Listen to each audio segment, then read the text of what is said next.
Indo-British Advanced Pain Clinic, Noppimayam Surgery Duram. For appointments 9155 15563.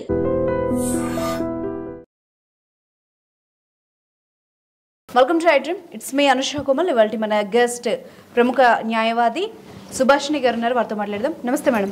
నమస్తే అండి. So మొన్నటి వరకు దేశం అంతా కలిసివేసిన ఘటన కోల్కతా డాక్టర్ మర్డర్ కేసులో సంజయ్ రాయ్ ఈరోజు జీవిత ఖైదు విధించబడింది.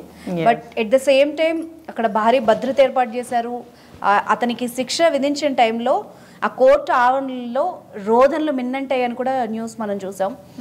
అయితే ఊరే సరి అని కూడా కొంతమంది అంటున్నారు, కొంతమంది జీవిత ఖైదు పడింది, ఇంకా తక్కువే ఆ శిక్ష అంటున్నారు. ఎలా చూడాలి దీన్ని? వాస్తవంగా మనం ఈ కేసుని ప్రపంచవ్యాప్తంగా చాలా సంచలనం సృష్టించింది. ఒక పీజీ చేస్తున్న ఒక డాక్టర్ వృత్తిలో, అంటే ఒక ప్రొఫెషనల్ ప్రాణం పోసే డాక్టర్ తను చనిపోవడము, రేప్ చేసిన తర్వాత చనిపోవడము, లేదా ఆమె పైన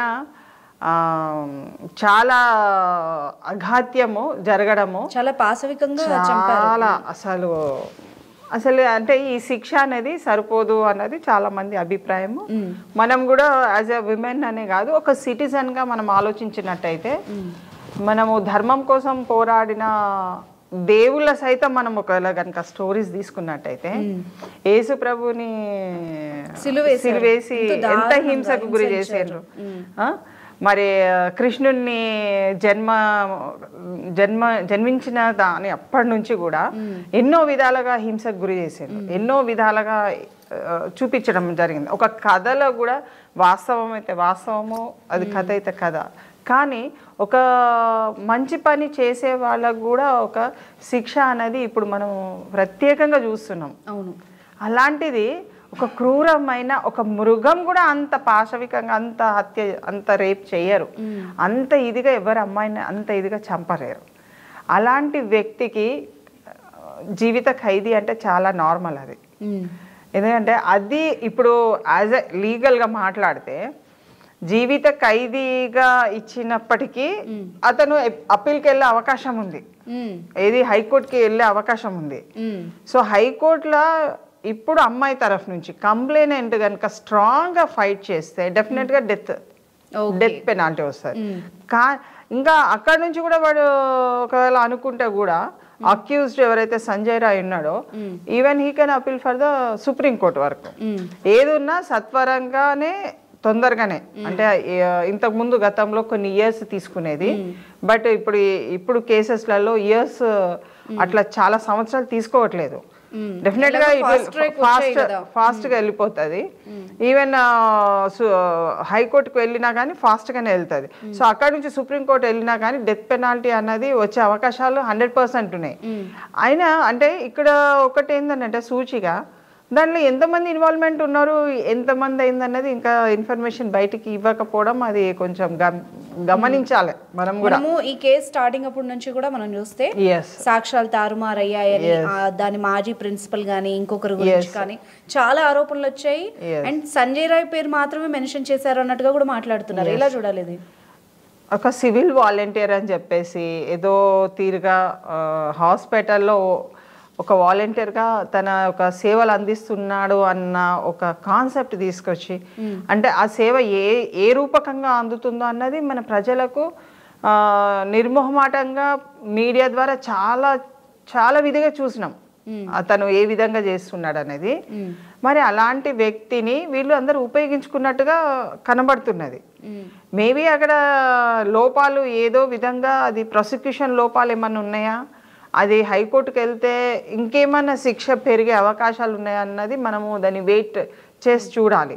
కానీ సీఎం కూడా ఒక కామెంట్లో ఇస్తున్నారు, మాకు కూడా అసంతృప్తికరంగా ఉన్నాము,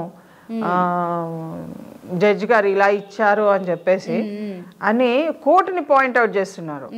గవర్నమెంట్గా తను ఉంటూ ప్రాసిక్యూషన్ ఏం చేసింది, ప్రాసిక్యూషన్ ఫెయిల్ అవ్వడం వల్ల ఈ కేసులో ఇలా జరిగిందన్నది తను ఎక్కడ చూపెట్టట్లేదు.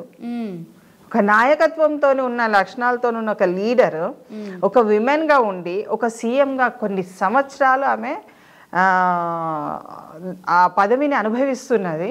ఒక స్త్రీకి అక్కడ న్యాయం చేయాలంటే గవర్నమెంట్ నుంచి ప్రాసిక్యూషన్, ఒక కంప్లైనెంట్ ఎవరు, ఇప్పుడు నేను కంప్లైనెంట్ ఉన్నానంటే నా నుంచి గవర్నమెంట్ వాదిస్తుంది అక్కడ.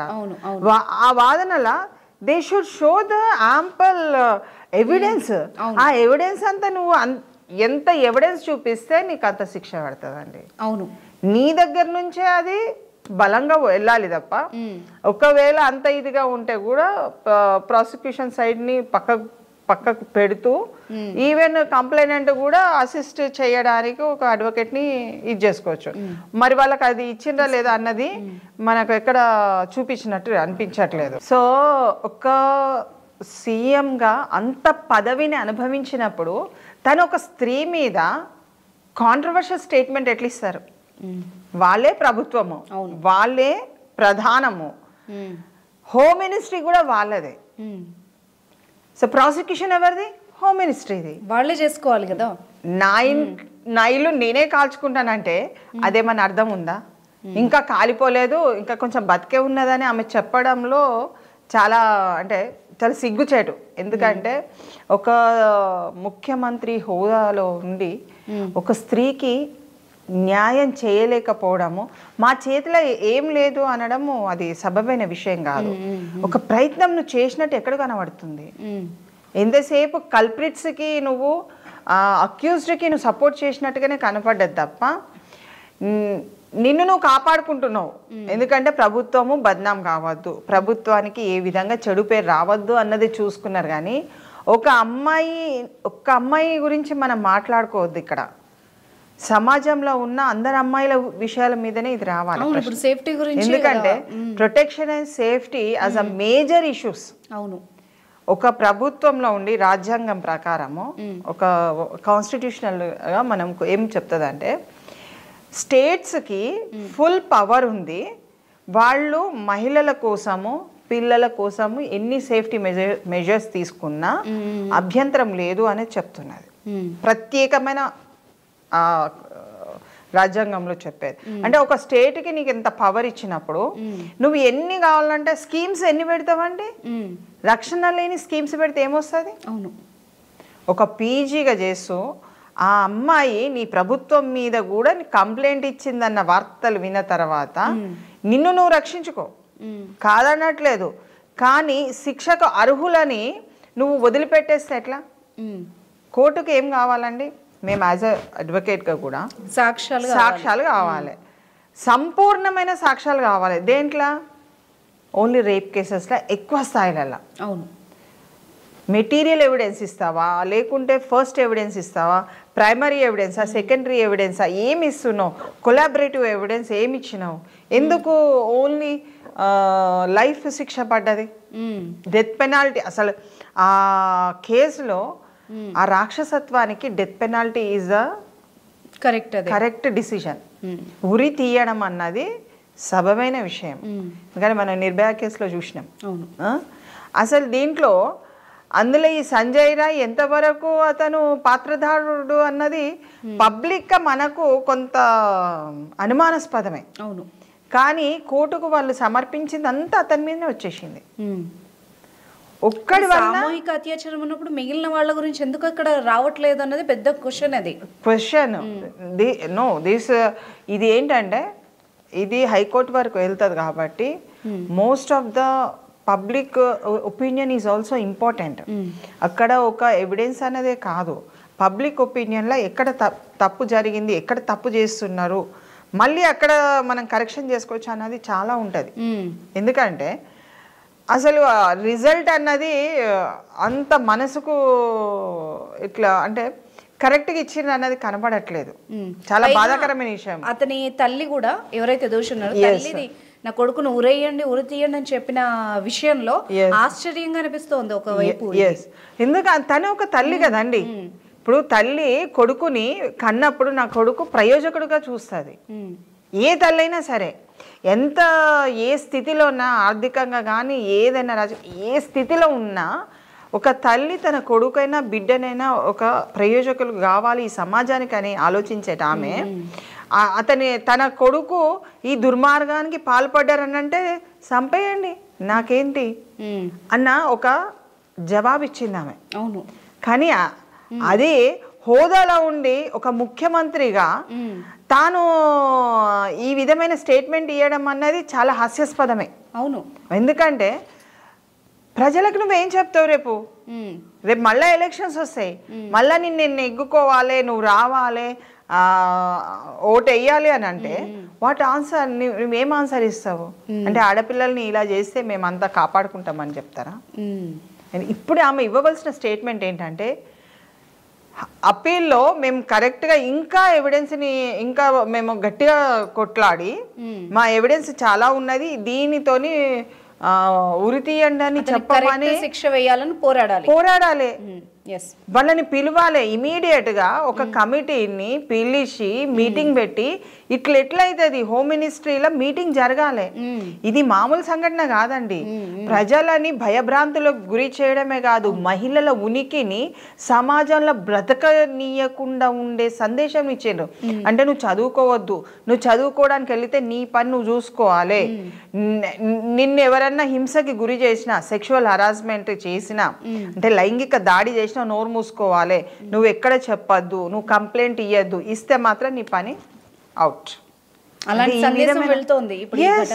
ప్రతి మహిళకు ఒక ఫోన్ కాల్ ద్వారానైనా హింసకు గురి కావచ్చు మేడం. ఇప్పుడు అక్కడ అంతమంది వందల మంది డాక్టర్స్ పని చేస్తూ ఉన్నారు, చదువుకుంటున్నారు, లక్షల మందిని విద్యార్థులు తయారు చేస్తున్న ఒక ఇన్స్టిట్యూట్ అయితే ఇంకా రేపు అక్కడ తోటి మహిళలు రేపటి నుంచి అంటే ఆ ఘటన జరిగిన తెల్లారి నుంచి అక్కడ ఉండే విధానమే మారిపోయింది.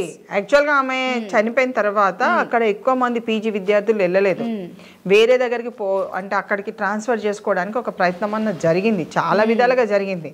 ఇప్పుడు మనం ఆలోచించవలసింది ఏంటంటే ఇలాంటి సంఘటనలకు ఇలాంటి ప్రభుత్వాలు ఉండేది ఉంటే రేపు భవిష్యత్ ఏంటి మహిళలది అన్నది ఆలోచించాలి, ఒక మార్పు రావాలి. Safety of the women is important and her protection. ఆమె వెళ్ళే దారిలో ప్రతి ఒక్క నిమిషం కాదు క్షణం ఆమెకు ప్రొటెక్షన్ ఇచ్చే వ్యవస్థ ఏర్పాటైతే నువ్వు నీ స్కీమ్స్ అన్ని బంద్ చేసి నువ్వు ప్రొటెక్షన్ ఆటోమేటిక్గా రాష్ట్రం అభివృద్ధి అవుతుంది. నువ్వు స్కీమ్స్ ఇంట్రడక్షన్ ఇచ్చినంత మాత్రాన నువ్వు సేఫ్టీ మెజర్స్ ఇవ్వకుండా ఇక్కడ ఏడిపించి అక్కడికి ఇస్తే ఏం లాభం? ఎస్ మేడం, మీరు అన్నట్టుగా ప్రభుత్వం తన వంతుగా బాధ్యతను తీసుకొని కంపల్సరీ. ఇప్పుడు మొన్న మనకు ఒక సంఘటన, మన రాష్ట్రంలో జరిగిన ఒక సంఘటన, అది అనుకోకుండా జరిగిన సంఘటన పైన అసెంబ్లీలో లేవనెత్తిండ్రు.